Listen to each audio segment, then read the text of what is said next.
आवाज नहीं आ आवाज रही। क्लियर नहीं आ रही। जोर से बोलिए या फिर हेडफोन लगा।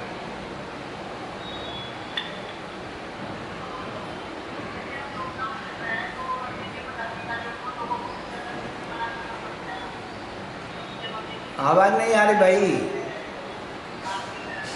आवाज नहीं आ रही। थोड़ा मोबाइल नजदीक ले लीजिए। फोन बंद कर। एक बार है दीदी जी मोबाइल जरा नजदीक ले लीजिए, मतलब आवाज ठीक से आएगी। महाराज जी का आवाज नहीं जा रही तो प्रश्न का समाधान ठीक से बता नहीं सकेंगे। होगी, आवाज नहीं आ रही। आवाज राहुल भैया दूसरा ले लीजिए, दूसरा।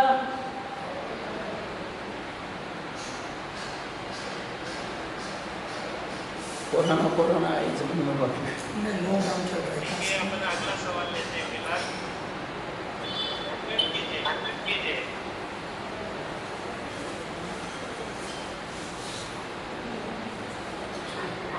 बोलिए बोलिए, प्रश्न पूछिए आपका।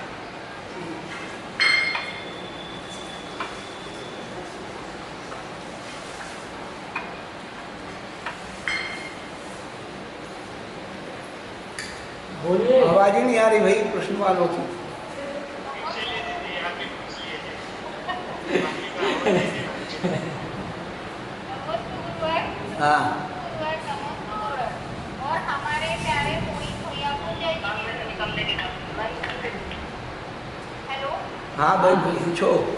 हाँ, मेरी शंका ये है व्यूअर कि आपने अभी बताया प्रवचन में कि मरने के बाद दूसरे के शरीर में जिंदा रहो, तो इसके लिए हमें क्या पुरुषार्थ करना चाहिए? अरे वही तो सब बता रहे और क्या बता रहे कि पुण्य कमाने की वर्गनाओं को कैसे कमाएं, अच्छे मन वचन काय का उपयोग करें, दूसरों की सहायता करें, परोपकार करें, अपने पड़ोसी से, अपने घर में सबसे, रिश्तेदारों से अच्छे भाव रखें, उदार भाव रखें, वही सब है और क्या करना है, वही तो बता रहे और कुछ बता रहे नहीं। और एक प्रश्न है, गुरुदेव, कोरोना के कारण धार्मिक मंदिर बंद है, क्या हमारे हाथों में गंदोदक होना चाहिए? वहीं सैनिटाइजर, अल्कोहल है, तो यह कौन से पाप कर्म का उदय है? ये सब जो है दर्शनावर्णी कर्म का उदय है, मिथ्यात्व का उदय है, वो क्या करोगे, अच्छे की उपेक्षा की तो आपकी उपेक्षा होगी।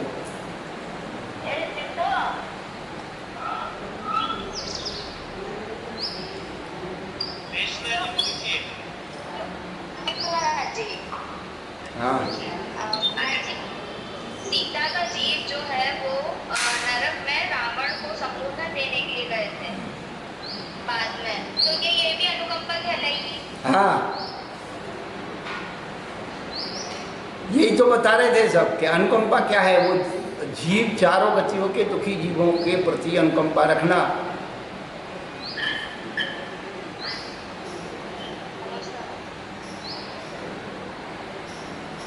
कोमल दीदी।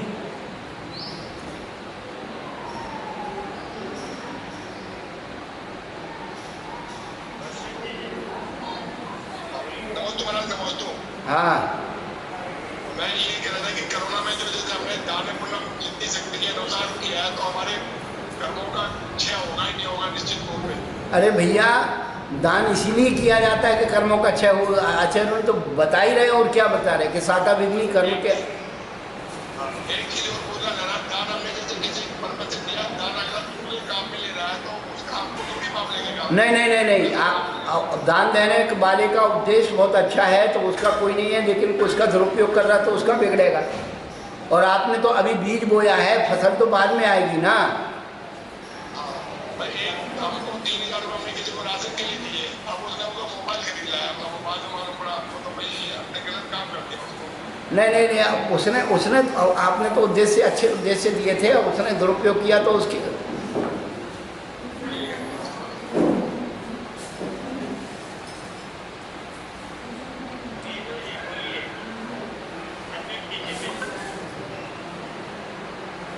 हाँ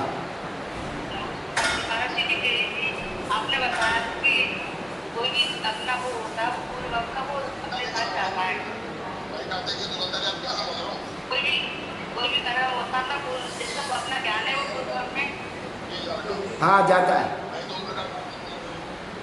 लो, अरे मैंने बोलो करा था ना। हाँ हाँ बोलो। बोलिए अभी बोलिए। हाँ हाँ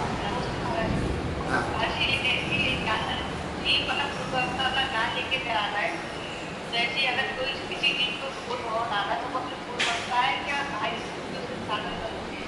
वो तो नौकर्म साधन तो होते ही है, बिना उसके तो नहीं होता है। बीज में शक्ति है लेकिन बिना भूमि के बोए तो बीज में से वृक्ष नहीं निकलेगा। फूल का उसका रहता है। हाँ हाँ बिल्कुल सहयोग रहता है।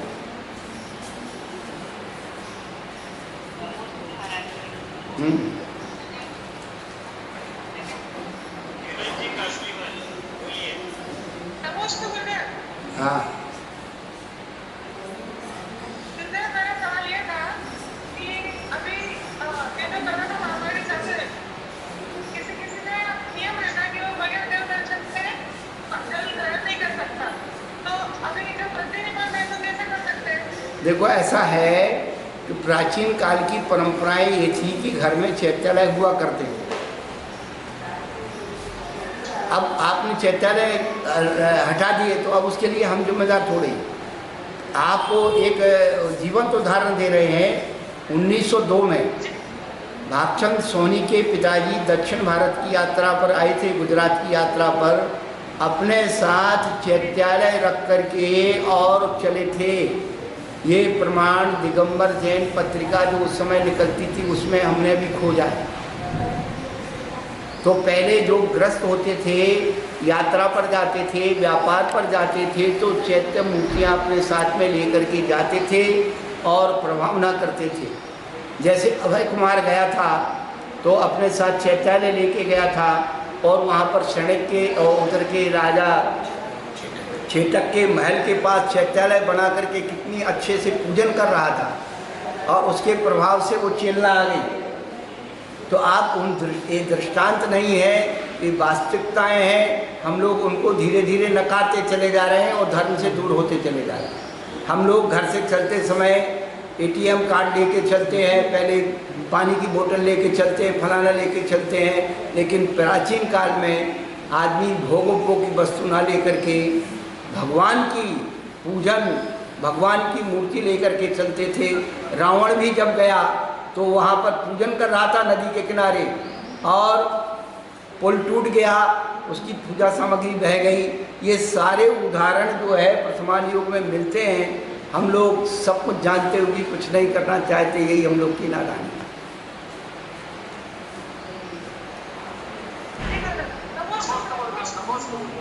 हाँ क्या हो गया? लॉकडाउन चल रहा है ना?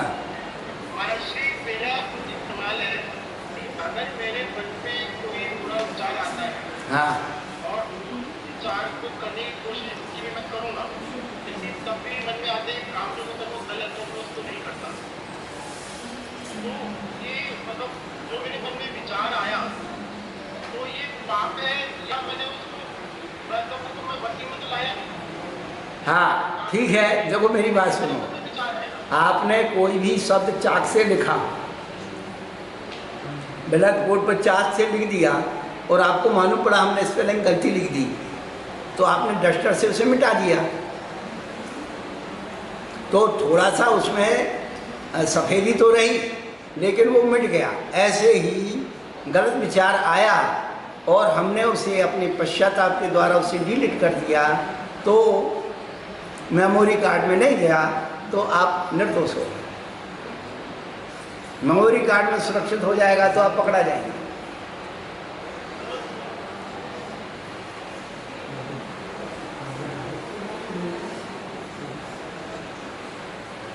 अगला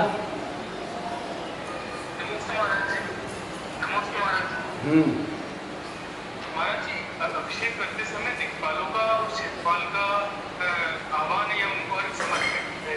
ये शिक्षणियों को जो भगवान के हैं या उनके लिए नहीं आता संदर्भ या आप पुस्तकों में नहीं है, क्या है? देखो आप मंगलाष्टक पढ़ते हो ना, देव्यस्तुच जयाधिका गुणता विद्याधिका देवता है वो सब कुर्वन्तु ते मंगलम कुर्वन्तु में मंगलम। तो आप आवानंद जरूरी नहीं कि वो चढ़े, लेकिन आप उनका नाम लेकर के उनका जो है सानिध्य तो आप करते कि मेरे जीवन का मंगल करें। और अभयनंदी आचार्य का जो पूरा अभिषेक पाठ है वो उसमें तो बहुत सारी विधियां दी हैं और बहुत सारी चीज़ें दी हैं। तो उनके जो परिवार होते हैं, एक परिवार के साथ बहुत सारे परिवार आ जाते हैं। एक परिवार का नाम लिख दिया तो एक व्यक्ति का मूल का नाम लिख दिया तो उसका पूरा सब परिवार बोलते ना, सब परिवार आगच्छ। तो ये अंतर्गत आकर के उनके सबके उसी में आवाहन हो जाता है।